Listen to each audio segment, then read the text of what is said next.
Boa noite a todos. Quero saudar os irmãos e amigos que nos acompanham pela internet com a paz de Cristo. Que Deus os abençoe nessa noite. Queridos, não é novidade para ninguém que grande parte da nossa população vive dias de quarentena por conta do avanço do coronavírus no Brasil. E diante desse cenário, alguns crentes e até pastores têm se preocupado muito com algumas consequências de tudo isso para a vida da igreja. Muitos temem o pânico generalizado por parte dos cristãos. Pânico promovido por mensagens que as pessoas recebem no WhatsApp, no Facebook e muitas fake news, né? E até mesmo algumas notícias alarmantes que as pessoas veem na televisão. Mas também há o temor de que, por conta dos dias difíceis que nós vivemos, o povo de Deus se entregue totalmente ao egoísmo, à falta de amor, à maledicência, por causa do tempo ocioso e até mesmo a falta de generosidade, de amor ao próximo. Né? A preocupação com o distanciamento das pessoas é algo cada vez mais real.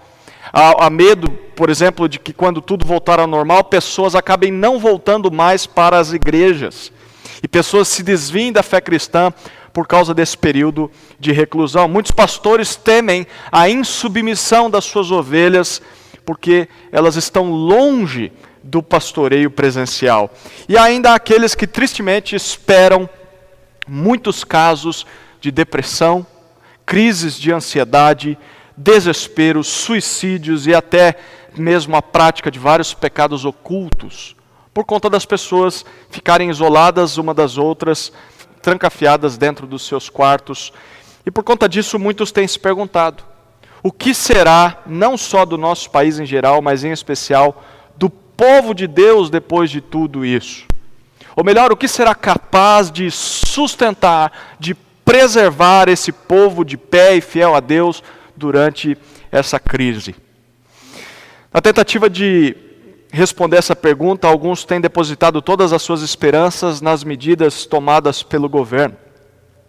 E essas pessoas acreditam que se os nossos governantes contornarem essa situação, a igreja continuará firme como todos os demais brasileiros. Outros preferem olhar menos lá para fora e se voltam para o que os pastores ou líderes das igrejas podem fazer por eles. Então essas pessoas acreditam que cultos online, cursos teológicos à distância, incentivos, exortações dos seus pastores pelo celular e tantas outras iniciativas, essas coisas vão preservar a igreja de pé nesses momentos de crise. Por sua vez, há pastores que acreditam que mesmo fazendo essas coisas, o que irá manter o povo de Deus fiel a Ele são as suas próprias iniciativas em casa. Por exemplo, a prática de cultos domésticos, a leitura bíblica pessoal, a oração em família. E por fim, ainda aqueles que acreditam que a única solução para a igreja é continuar se reunindo nos cultos semanais, no prédio onde sempre a igreja se reuniu, independentemente se isso vai causar mais contágios ou não. E muitas pessoas continuam indo a esses cultos, acreditando que o que vai mantê-las firmes na fé é receber as bênçãos ou as unções dos seus pastores, que talvez na cabeça delas as tornará imunes ao contágio desse novo vírus. Enfim, diante de tantos cenários diferentes, a dúvida continua. Será que essas coisas são suficientes? Qual delas é a mais correta? Todas elas? Alguma parte delas? Nenhuma delas? O que será capaz de sustentar e preservar o povo de Deus de pé diante de dias como os que nós estamos vivendo? Os livros que nós vamos estudar nessa noite foram escritos para responder a perguntas parecidas com essas. Em nossa exposição sequencial nos livros do Antigo Testamento, nós chegamos aos livros de 1 e 2 Samuel. E por soberania divina, eles foram escritos justamente para ensinar ao povo de Deus o que é capaz de manter esse povo fiel ao Senhor em momentos de crises. A princípio, na Bíblia hebraica, esses dois livros compunham apenas um só volume e era apenas o livro de Samuel. Somente no futuro, na era cristã, é que os dois livros foram o livro inteiro foi dividido em dois, por uma questão de tamanho, né? O livro era muito grande, por isso as pessoas dividiram ele em duas partes. Por essa causa nós vamos estudar 1 e 2 Samuel juntos, em um só sermão, porque inicialmente eles formavam apenas um só volume, que transmitia ao povo de Deus uma lição bem clara. Os estudiosos sérios, eles concordam que o livro de Samuel foi escrito na época em que a nação de Israel já estava dividida. Havia o reino do norte e o reino do sul. E por conta disso, o propósito da escrita desse livro foi mostrar àquele povo que vivia dividido em pé de guerra, o que poderia mantê-lo unido, o que poderia mantê-lo fiel a Deus, apesar das suas diferenças, apesar das suas discórdias, apesar dos seus pecados. Então esse conteúdo, que demora cerca de 4 horas para ser lido por inteiro, apesar de ter recebido como título o nome do profeta Samuel, ele não foi todo escrito por Samuel, até porque a sua morte é registrada em 1 Samuel capítulo 25. O que provavelmente aconteceu é que Samuel escreveu parte desse livro e que os profetas que vieram depois dele, que são Natã e Gade, escreveram o restante. Então, ao todo, essa obra nos apresenta um relato do que aconteceu ao longo de 230 anos na história de Israel, logo depois da época dos juízes. E como o livro foi dividido em duas partes, 2 livros, né, 1 e 2 Samuel, eu vou usar essa mesma estrutura para o sermão dessa noite. Na primeira parte, nós vamos estudar 1 Samuel.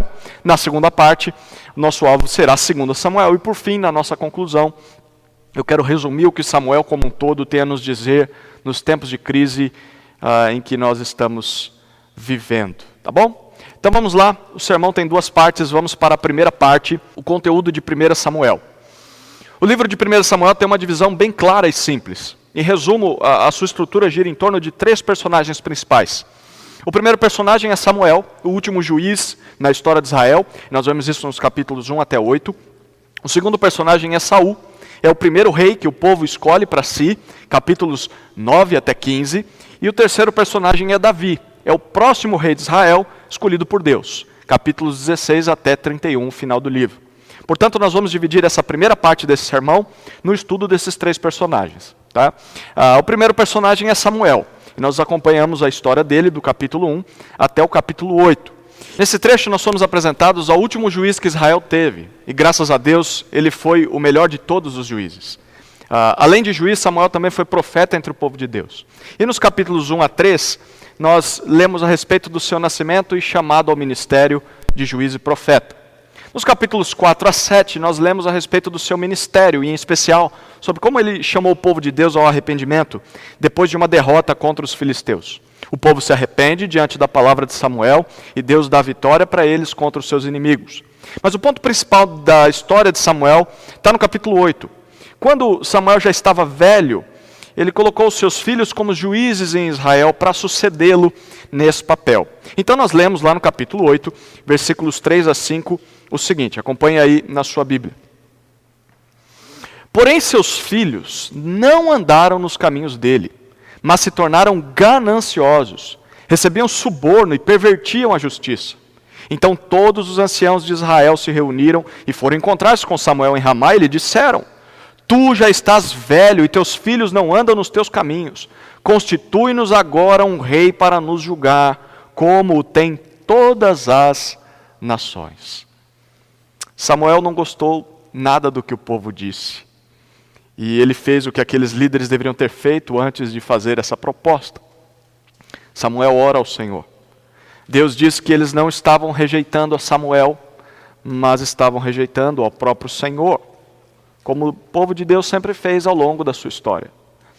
Porém, era para Samuel dar um povo ao rei, Deus diz, como eles estavam pedindo. Mas o Senhor fala que esse rei teria direitos e regalias que consumiriam os recursos do povo. E quando o povo sentisse que isso era pesado demais, Deus diz, lá nos versículos 18 até 20, acompanhe comigo a leitura, capítulo 8, 18 a 20.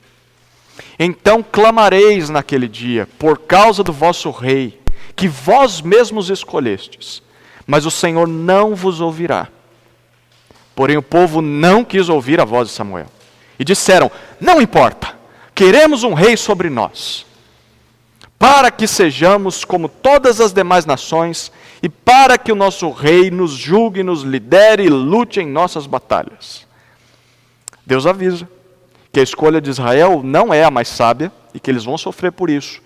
E quando sofrerem, quando eles pedirem ajuda ao Senhor, Ele não os ouvirá, mas mesmo assim, eles teimam em querer um rei sobre si, um rei da sua escolha, como todas as outras nações têm. Perceba como isso é prático nas nossas vidas. O povo de Deus está vendo um problema real, um problema que estava afetando a sua vida.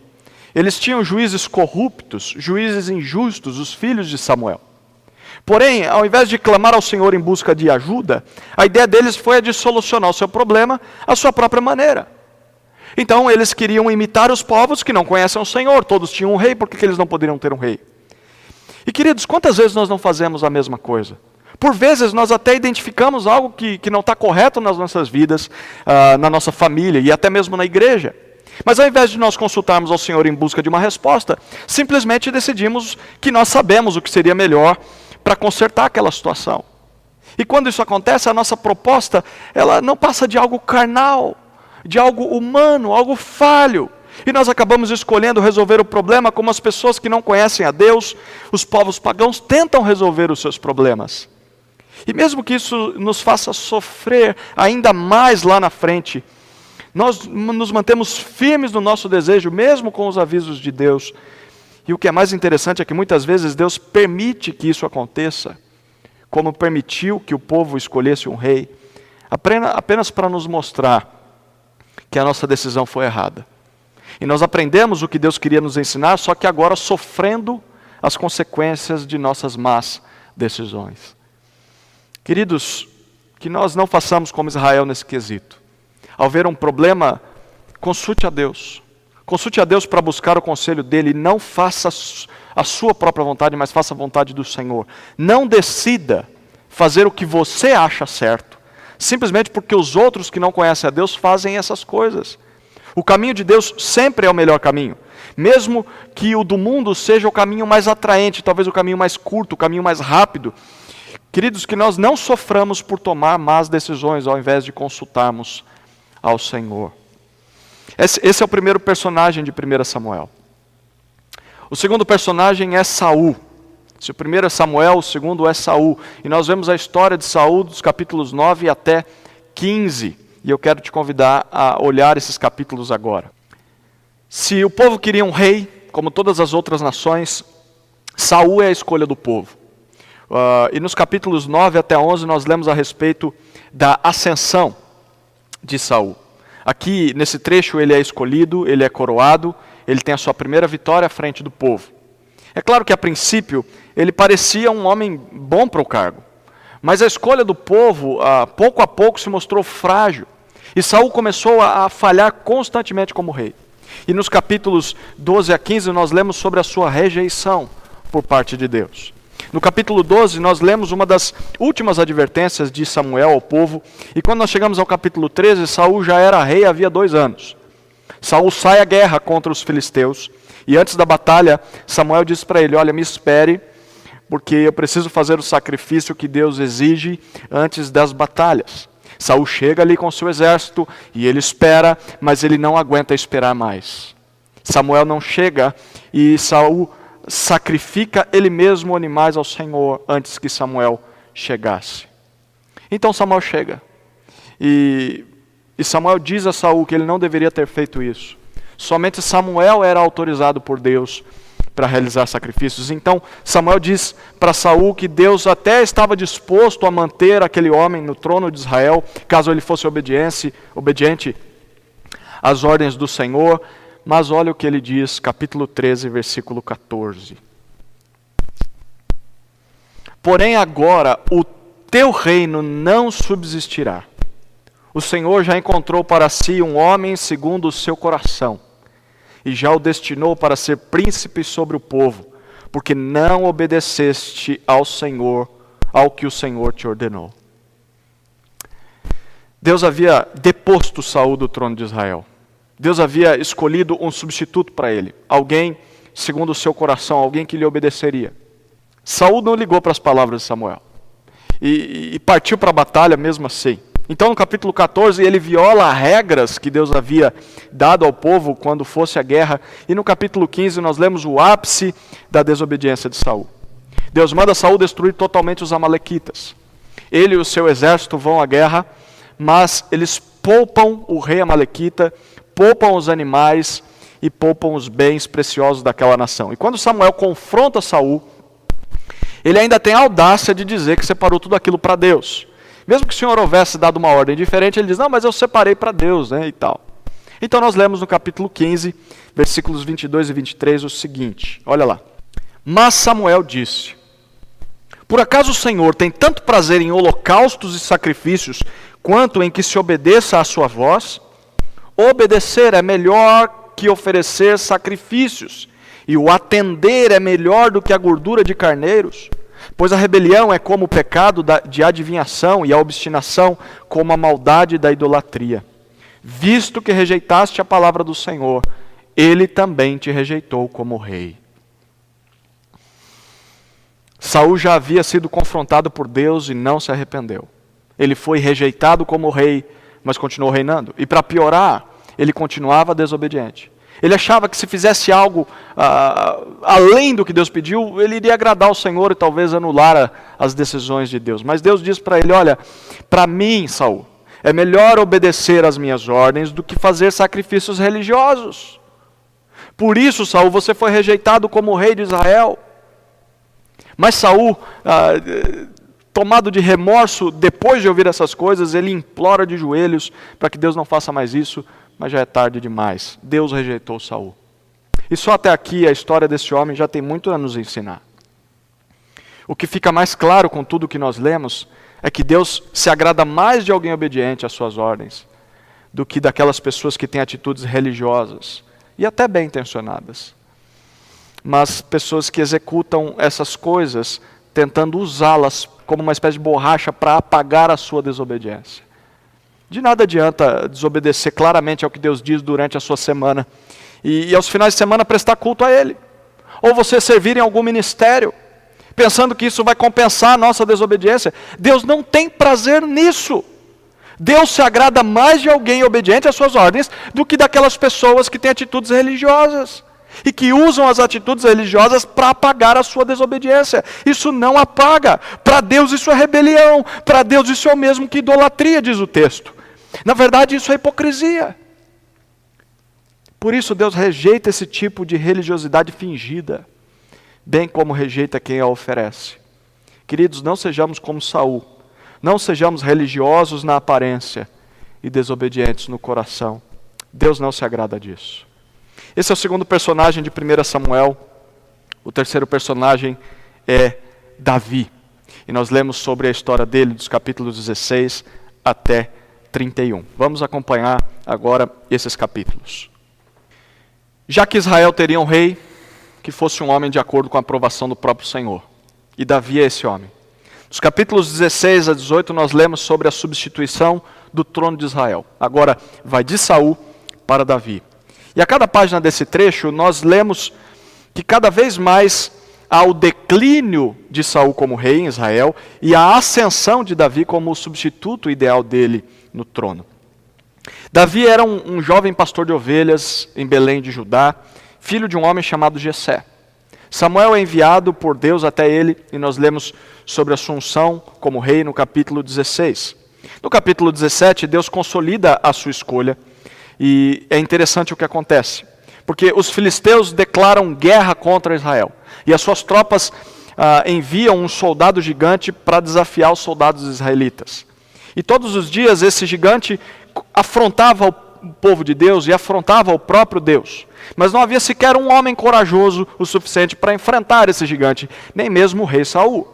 Acontece que o jovem Davi, aquele pastor de ovelhas, vai até o acampamento enviado pelo seu pai, ao acampamento de guerra, para levar comida aos seus irmãos que eram soldados. E ele ouve tudo isso. E então, cheio de confiança em Deus, ele desafia aquele gigante. E ele vence aquele gigante por provisão do Senhor. A maioria de nós conhece essa história. Né? A vitória serve para mostrar que o sucesso do povo não depende da sua própria força, mas da confiança que o povo tem no Senhor dos Exércitos. E com isso Davi começa então a crescer na estima do povo e por inveja Saul planeja matá-lo, e nós lemos isso no capítulo 18. Porém, a cada investida, Davi acaba conquistando mais território ainda. Ele faz amizade com o filho de Saul, chamado Jonatas. Ele acaba trabalhando no palácio, amando do próprio Saul, e ainda se casa com a filha do rei, chamada Mical. E o que nós lemos depois disso, nos capítulos 19 até 26, é a perseguição declarada de Saul contra Davi. Saul tenta matá-lo por diversas vezes, mas Davi é protegido por inúmeras pessoas, inclusive pelo seu próprio filho e também pelo profeta Samuel. E a perseguição fica ainda mais intensa, e Davi tem de fugir de Saul, Davi tem de se esconder. E por 2 vezes ele acaba tendo a oportunidade de matar Saul. Saul estava desprevenido nas 2 vezes, mas Davi não o mata. E por que Davi não mata Saul? Uma mulher chamada Abigail, que futuramente se casa com Davi, ela nos responde isso, quando fala com Davi no capítulo 25. Quero que você acompanhe comigo capítulo 25, vamos ler alguns pequenos trechos de alguns versículos. Capítulo 25, versículo 26. Abigail diz assim para Davi: agora, meu senhor, tão certo como vive o Senhor, e tão certo como tu vives, foi o Senhor que te impediu de derramar sangue e de te vingares com a tua própria mão. Olha o versículo 30. Quando o Senhor tiver feito para com o meu Senhor, conforme todo o bem que já tem dito de ti, e te houver estabelecido por príncipe sobre Israel, versículo 31.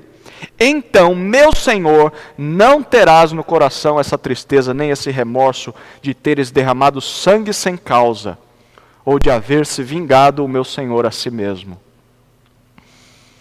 Queridos, percebam por que Davi não matou Saul nas oportunidades que teve. Abigail diz para ele que foi por provisão de Deus. Provisão de Deus.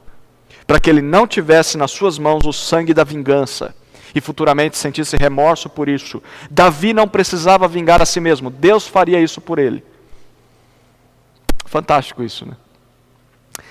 Outro ponto que vale a pena ressaltar nesse trecho é a morte de Samuel, que é indicada para nós no início do capítulo 25. Samuel morre provavelmente aos 89 anos de idade e todo Israel lamenta o seu falecimento. E por fim nós lemos sobre o refúgio que Davi encontrou entre os filisteus. E lemos isso nos capítulos 27 até 31. Apesar de poupar a vida de Saul, o rei continuava a perseguir a Davi.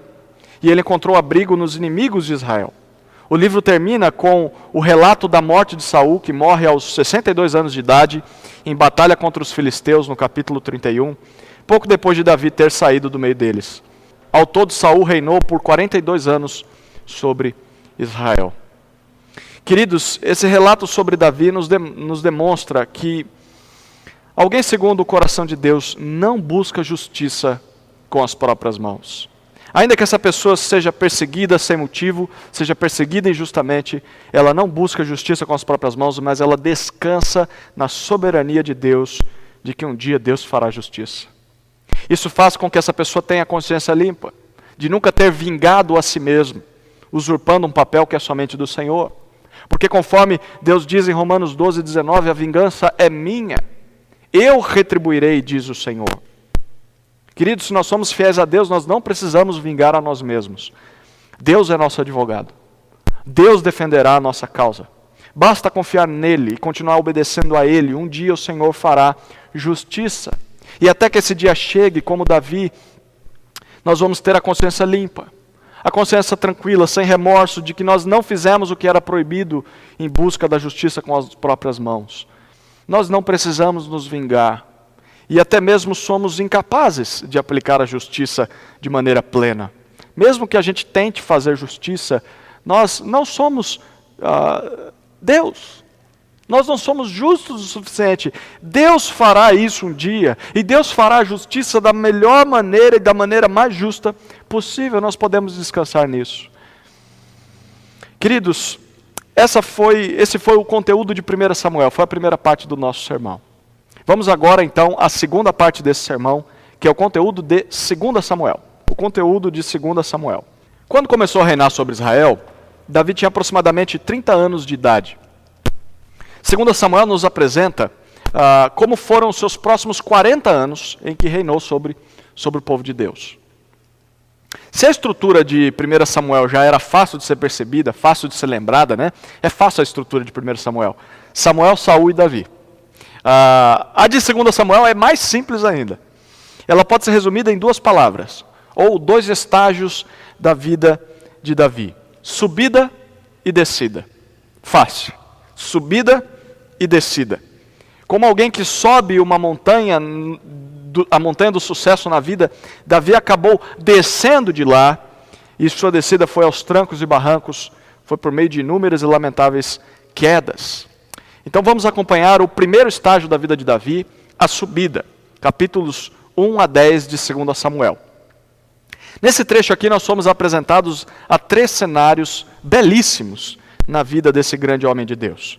O primeiro cenário, na subida, no estágio da vida de Davi, a subida, o primeiro cenário é o da coroação de Davi como rei de Israel. Nós acompanhamos isso do capítulo 1 até o capítulo 5, versículo 6. A coroação de Davi como rei de Israel. Desde 1 Samuel 16, como nós vimos, Davi já havia sido ungido por Deus como novo rei sobre Israel.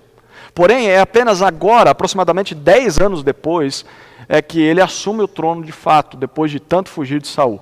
O capítulo 1 nos diz como a notícia da morte de Saul chegou aos ouvidos de Davi e como ele lamentou tudo isso. Porque Saul ainda era o rei de Israel, apesar de tudo. Mas nos capítulos 2 a 4, um dos filhos de Saul decide tomar o trono de Israel no lugar de Davi. E o nome desse descendente de Saul é Isbosete. Davi é eleito rei sobre a terra de Judá, ao sul de Israel, mas Isbosete é escolhido por alguns no norte. E uma batalha então é travada entre os generais de guerra desses 2 homens, e Isbosete acaba sendo morto junto com todos os seus descendentes. E então em capítulo 5, versículos 1 a 6, Davi é finalmente coroado sobre toda a nação de Israel, não somente em Judá. O segundo cenário, esse primeiro cenário que nós vemos na escalada de Davi. O segundo cenário é a consolidação do seu reinado. Nós vemos a consolidação do reinado de Davi, do capítulo 5, versículo 7, até o capítulo 7, o final do capítulo 7. Aqui nós vemos Davi conquistando a cidade de Jerusalém. Interessante, Jerusalém estava sob o domínio dos jebuseus, e ele então conquista Jerusalém, ele transforma Jerusalém na capital política e religiosa de todo o Israel. Nós vemos isso no final do capítulo 5. E depois a arca da aliança do povo com Deus é trazida até Jerusalém, capítulo 6. Então, uma vez consolidada em Jerusalém, Davi constrói um grande palácio para si, ali na capital de Israel. Porém, certo dia, ele se dá conta de que ele morava em uma grande construção, muito bela, mas que a arca da aliança de Deus, ela continuava em um tabernáculo. E você vai lembrar que o tabernáculo era uma espécie de barraca bem grande, né? E então, no capítulo 7, Davi propõe ao profeta da sua época, o profeta Natã, que sucedeu Samuel, que ele fale com Deus para que ele possa construir um templo ao Senhor, para então colocar a arca do Senhor ali dentro. Porém, Deus diz a Davi que não será ele quem construirá o templo, mas apenas o seu filho, aquele que assumiria o trono depois dele. E nós chegamos então ao terceiro cenário da subida de Davi, que é o relato sobre as suas conquistas. E lemos isso do capítulo 8 até o capítulo 10. Aqui nós somos informados a respeito das suas vitórias sobre as cidades da Filístia, Moabe, Zobá, Síria, Edom e Amon. Isso capítulo 8 e capítulo 10. Todos esses eram povos que ainda não tinham sido conquistados por Israel desde a época dos juízes, e o povo liderado por Davi conquista o restante da terra, o restante dos povos que faltavam. Mas em meio a esses capítulos de grandes conquistas militares de Davi, há um relato diferente no capítulo 9. Então, capítulo 8 e capítulo 10 fala sobre as conquistas militares de Davi. Mas no capítulo 9 tem uma história um pouco diferente. Todos os filhos de Saul, todos os herdeiros naturais ao trono, haviam sido mortos lá no início do livro. Mas ainda restava um descendente de Saul. O nome desse descendente era Mefibosete. Mefibosete era neto de Saul, era filho de Jonatas, que era um dos melhores amigos de Davi, Jonatas, né? E quando o seu pai e avô morreram na batalha contra os filisteus, Mefibosete tinha apenas 5 anos de idade. Ao receber a trágica notícia da morte do rei, a mulher que cuidava de Mefibosete fugiu por medo de ser morta, e na pressa ela deixou a criança cair, e a criança sofreu um acidente e ficou aleijada. Então Mefibosete passou a viver escondido, aleijado, e se tornou um fugitivo da nação de Israel. Então Davi decide exercer misericórdia à família de Saul, por causa da sua amizade com Jonatas. E Davi ouve a história de Mefibosete, Davi manda que chamem Mefibosete até o palácio. Mefibosete vai até o palácio. Provavelmente ele está achando que ali mesmo ele seria morto pelo homem que assumiu o trono do seu avô. Era o mais natural. Afinal de contas, ele não tem nada para oferecer a Davi para pedir clemência. Ele é um pobre aleijado, ele é um miserável, ele é um fugitivo. O que Mefibosete pode oferecer? O que ele espera é morte. Mas aí o inesperado acontece. Olha o capítulo 9, versículo 7, o que nos diz. Então Davi lhe disse: não temas, porque certamente serei bondoso para contigo, por amor de Jonatas, teu pai, e te restituirei todas as terras de Saul, teu pai, e tu sempre comerás a minha mesa. Davi trata Mefibosete com misericórdia. Ele não queria nada em troca, até porque Mefibosete não tinha nada para oferecer. Davi apenas queria ser bondoso com esse homem. Então Mefibosete passa a morar em Jerusalém com toda a sua família e sempre comia à mesa do rei Davi. Fantástico, né? Você já parou para pensar por que essa história está bem no meio de 2 capítulos que falam sobre as vitórias e grandes conquistas de Davi como rei sobre Israel? Você quer saber por que disso? Capítulo 8 fala sobre conquistas militares, capítulo 10 conquistas militares, mas no capítulo 9 há a história de Mefibosete. Quem sabe, talvez, esse capítulo está bem aqui para nos mostrar que o mais importante para Deus não são os feitos grandiosos de uma pessoa, mas sim o caráter dela. Já parou para pensar nisso? Deus quer que o seu rei seja um exemplo a ser seguido pelo povo. E Ele sabe que o seu povo precisa de alguém que reflita o seu caráter. O seu povo precisa de alguém que seja misericordioso como Ele é. E diante disso tudo, eu queria que você parasse para pensar um pouco sobre isso. A história de Mefibosete não parece em muito com a nossa história diante de Deus. Pare para pensar. Perante o Senhor, nós somos como esse homem aleijado e miserável. Nós não temos nada de bom para oferecer a Deus a fim de recebermos misericórdia dEle. E por causa dos nossos pecados, Ele tem todo o direito de nos condenar. Ele tem todo o direito de nos expulsar da sua presença, mas Ele faz isso? A resposta é: não! Deus não faz isso! Por causa da obra de Cristo, Ele nos trata com misericórdia. Ele nos faz viver perto dEle. Ele nos dá um lugar à mesa. Ele nos trata como filhos. Queridos, a nossa postura diante de tudo isso deveria ser como a de Mefibosete diante de Davi. Olha o que Mefibosete faz quando ouve tudo o que Davi promete para ele. Capítulo 9, versículo 8. Então Mefibosete lhe fez reverência e disse: quem é o teu servo para atentares para um cão morto como eu? Queridos, para Deus nós somos tão úteis quanto cães mortos. Mas mesmo assim Deus nos trata com bondade. Mesmo assim Deus nos dá a sua misericórdia. Por essa razão nós deveremos ser mais gratos por tudo que Ele já tem nos dado. E nós deveremos espelhar essa mesma misericórdia às pessoas à nossa volta. Nós deveríamos ser misericordiosos com os outros, até mesmo com os nossos inimigos. Da mesma maneira com que Deus é misericordioso conosco. E nós precisamos valorizar isso nas pessoas, mais do que os seus grandes feitos. Porque Deus valoriza mais o caráter misericordioso de alguém do que as suas grandes obras. E nós também deveríamos valorizar isso. Para Deus, caráter vale mais que conquistas. Para nós, isso também deveria ser verdade. Caráter vale mais do que conquistas. Esse foi o primeiro estágio da vida de Davi, foi a subida. Agora vejamos a descida. O segundo estágio da vida de Davi, capítulos 11 até 24. Quem dera nós pudéssemos encerrar 2 Samuel por aqui. Mas o livro continua. E nos fala sobre algo que aconteceu apenas 1 ano depois de Davi conquistar todos os seus inimigos. A decadência desse homem teve seu início no capítulo 11, onde nós lemos sobre os crimes de Davi. Os crimes de Davi. Acompanhe comigo então o capítulo 11. Era primavera, a época em que os reis saíam à guerra, por causa do clima mais ameno, né? E só que dessa vez Davi não foi à frente do seu exército. Mas Davi envia o seu general Joabe conduzir Israel na guerra. Então Davi fica em casa, ocioso e com muito tempo livre. E depois de uma noitada daquelas, Davi se levanta da cama, e ele se levanta tarde do dia. Ao passear pelo terraço do palácio, ele avista lá de cima uma mulher tomando banho na sua casa. Davi a desejou. Então ele buscou saber mais sobre ela.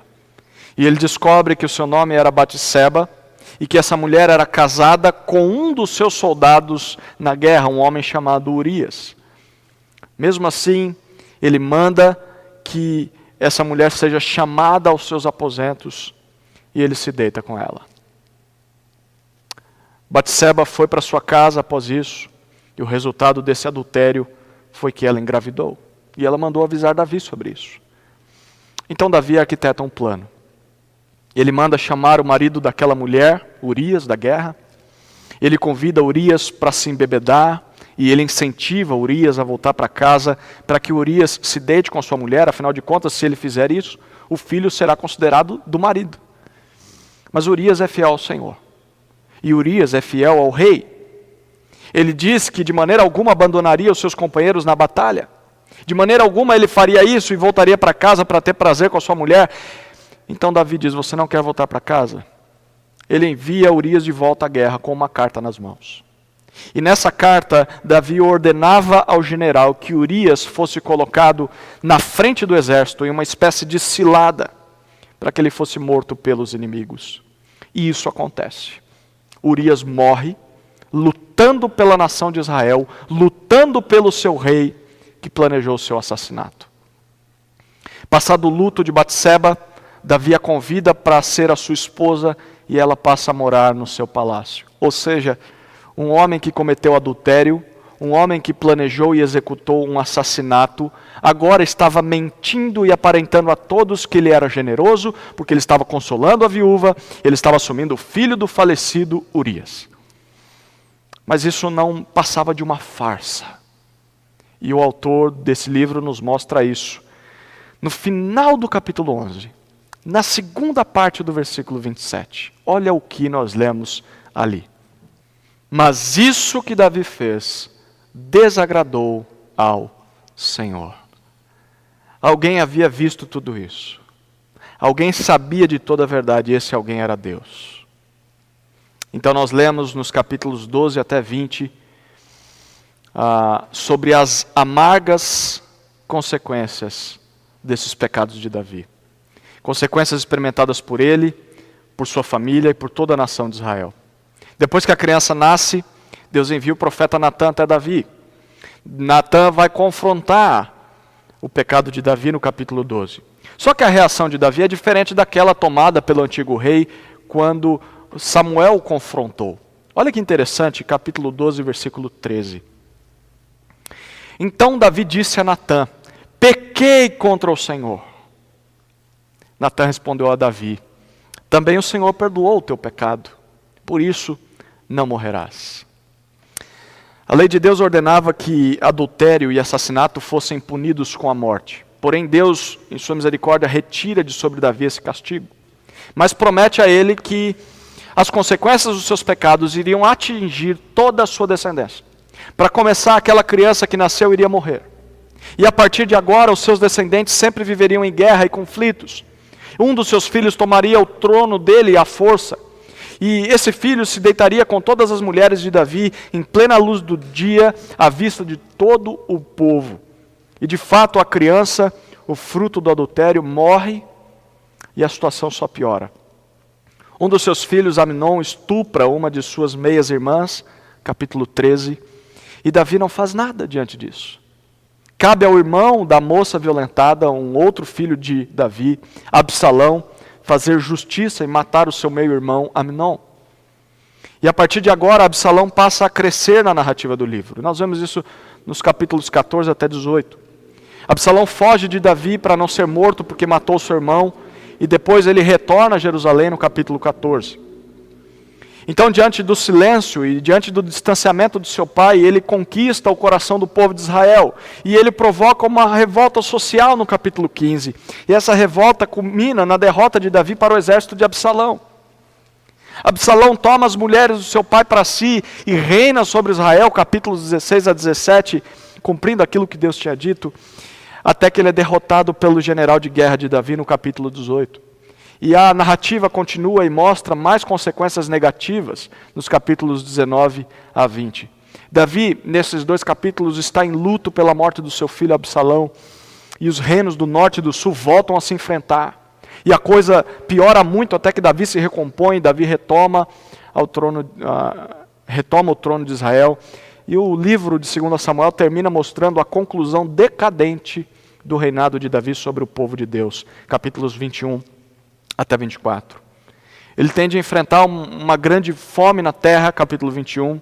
Depois ele compõe louvor ao Senhor, capítulo 22. E diz as suas últimas palavras, capítulo 23. E por fim, Davi peca novamente, capítulo 24. Ele desobedece a ordens que Deus deu quanto às guerras. Ele manda contar os seus exércitos. Deus diz para fazer isso só quando Deus ordenasse. Davi quer conquistar mais terras, Deus não mandou ele fazer isso. E milhares de israelitas morrem por uma praga. Até que Davi reconheça o seu pecado, até que Davi peça perdão ao Senhor, até que Davi faça os sacrifícios exigidos pela lei. É nesse tom depressivo que termina o livro de 2 Samuel. Olhando para esse fim trágico, você talvez tenha percebido, Davi nem parece aquele homem do início do livro, né? E sabe por que o autor dessa obra faz questão de nos contar sobre esses eventos trágicos? Não seria talvez para nos lembrar de que nós somos como Davi? Nós temos momentos de acertos, momentos de vitórias, momentos de escaladas, mas também nós pecamos terrivelmente diante de Deus. E olhar para os resultados de tudo que Davi fez de errado também nos lembra que o pecado produz consequências duras, consequências duradouras sobre a nossa vida e também sobre a vida de quem nós amamos. Perceba que o pecado de Davi afetou toda a sua família, gerações depois dele. Apesar de Deus tê-lo perdoado, as consequências do seu pecado não foram anuladas. E muitas dessas consequências produziram sofrimento nas pessoas a quem Davi mais amava. Queridos, que pensemos 2 vezes antes de nos entregarmos ao pecado, especialmente a esses 2 grandes pecados que nós lemos no livro, aos pecados, aos desejos sexuais ilícitos e também ao orgulho, à arrogância, o desejo por poder. Antes de cedermos à tentação sexual ou à tentação ao orgulho, nós deveremos considerar que, além de pecarmos contra Deus, o nosso pecado afetará as pessoas a quem nós mais amamos.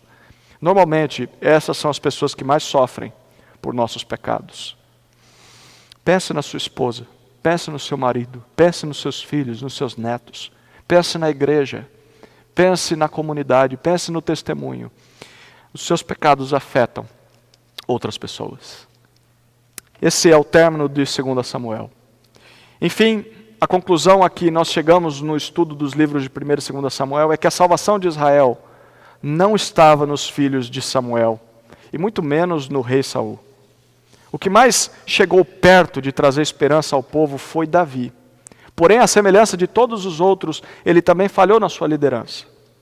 Então, para os leitores desse livro, que viviam em momentos de crises até piores daquelas que nós enfrentamos hoje, esses 2 livros, pelo menos, mostravam para eles o que pode sustentar o povo de Deus de pé, o povo de Deus fiel diante da calamidade.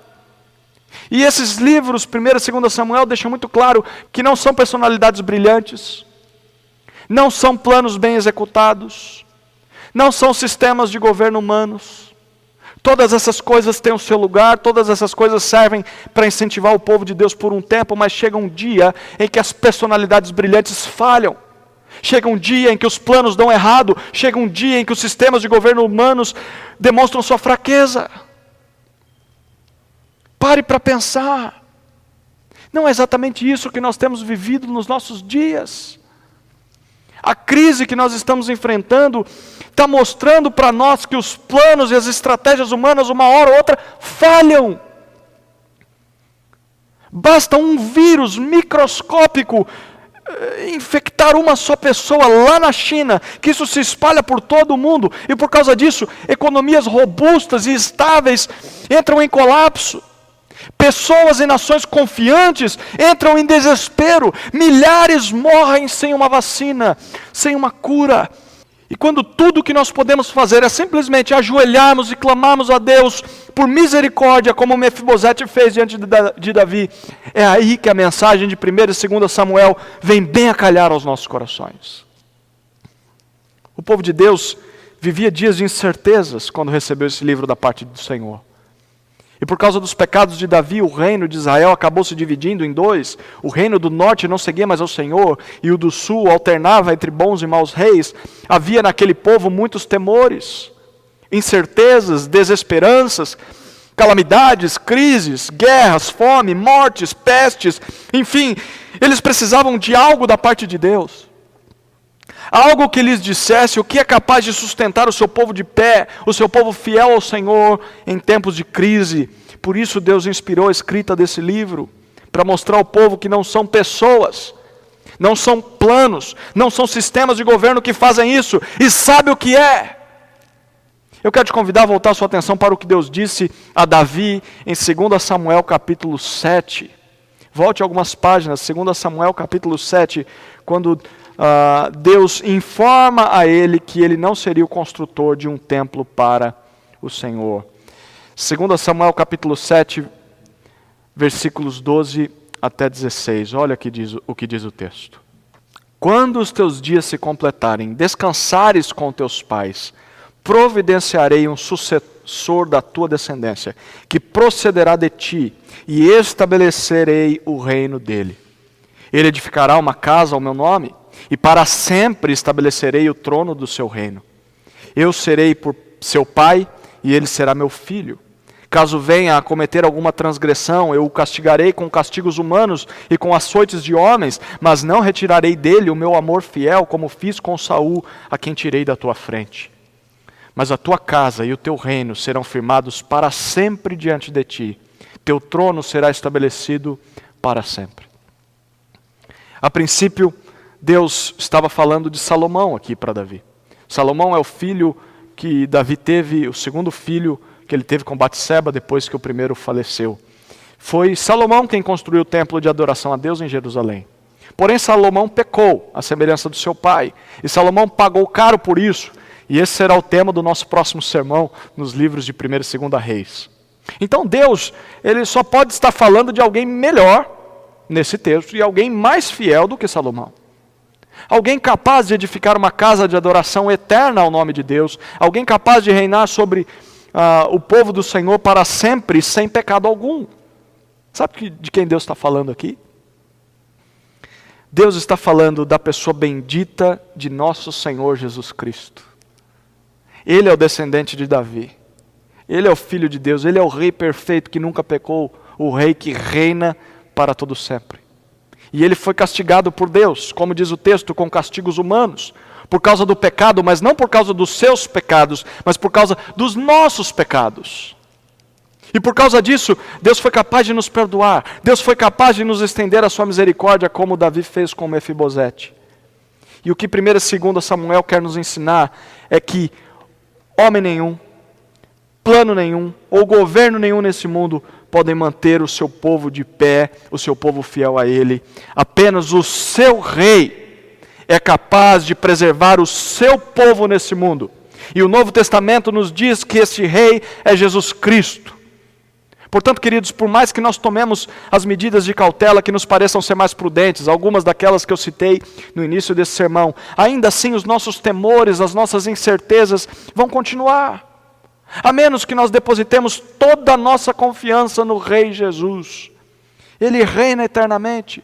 E toda essa crise não abalou em nada a sua mão poderosa na história. Ele continua reinando soberanamente. Ele continua preservando o seu povo fiel a Ele.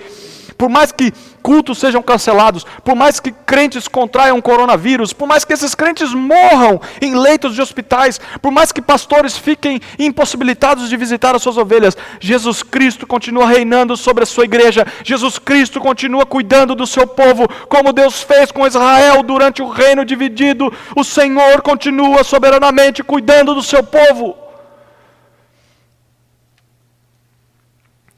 Sabe o que vai preservar o povo de Deus de pé, fiel a Ele nesse momento de crise, e mesmo depois que essa crise passar? Não são homens brilhantes, não são planos mirabolantes, nem medidas tomadas pelo governo. O que vai sustentar de pé o povo de Deus fiel a Ele no momento de crise, e mesmo depois da crise, é o Rei dos Reis, Senhor dos Senhores, o ungido de Deus, Jesus Cristo. Amém e amém. Vamos orar, queridos, vamos orar. Amado Deus, obrigado pela mensagem de 1 e 2 Samuel. Obrigado porque por meio desse livro o Senhor nos traz esperança. O Senhor nos mostra que continua reinando sobre o seu povo, que a esperança do seu povo não está em homens brilhantes, não está em pastores, não está em líderes, não está em presidentes, não está em autoridades superiores. A esperança do seu povo está no Rei dos Reis, o Senhor Jesus Cristo. Eu oro ao Senhor, pedindo para que o Senhor pastoreie e cuide do coração do teu povo nesses momentos de reclusão. Esteja com esses irmãos durante essa semana que se inicia hoje. Os proteja, Senhor, os guarde e especialmente os mantenha fiéis ao Senhor, como o Senhor sempre fez ao longo da história com o seu povo. Que possamos fazer o que nos cabe, tomar as medidas devidas, as devidas precauções, mas confiantes de que só o Senhor preserva o seu povo. E eu te louvo por isso. Obrigado, porque não depende de nós, depende de ti. Em nome de Jesus nós oramos. Amém. Amém.